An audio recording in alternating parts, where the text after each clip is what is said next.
দিল্লির মুখ্যমন্ত্রী হিসেবে শপথ নিলেন অতিশী মার্লেনা। দিল্লির উপরাজ্যপাল বিনয় কুমার সাক্সেনা অতিশীকে শপথ বাক্য পাঠ করান শনিবার বিকেল 4:30টায়। একই দিনে শপথ নিলেন দিল্লি মন্ত্রিসভার আরও 5 সদস্য। অতিশীর সঙ্গে শপথ নেন সৌরভ ভরদ্বাজ, গোপাল রায়, কৈলাস গেহলট, ইমরান হোসেন ও মুকেশ আহলাট। দিল্লি বিধানসভার মোট সদস্য সংখ্যা 70। সেই অনুপাতে মন্ত্রিসভার বহর হবে সর্বোচ্চ 10%, অর্থাৎ মোট 7 জন। অতিশী মার্লেনা হলেন দিল্লির সর্বকনিষ্ঠ মুখ্যমন্ত্রী। দিল্লির নারী মুখ্যমন্ত্রী হিসেবে তিনি তৃতীয়। তার আগে দিল্লির মুখ্যমন্ত্রী হয়েছিলেন বিজেপির সুষমা স্বরাজ ও কংগ্রেসের শীলা দীক্ষিত।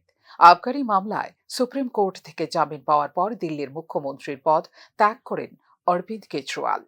দিল্লি বিধানসভার মেয়াদ শেষ হবে আগামী বছরের ফেব্রুয়ারিতে ভোট হলে অতিশী মন্ত্রিসভার স্থায়িত্ব হবে 4 মাসের কিছু বেশি।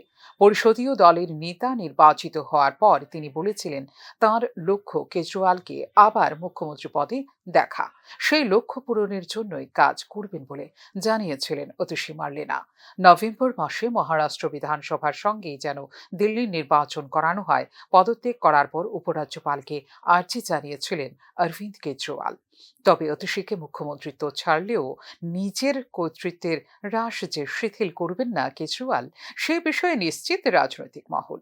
হরিয়ানার আসন্ন বিধানসভা নির্বাচনের আগে দলের প্রচারের প্রধান মুখ তিনি।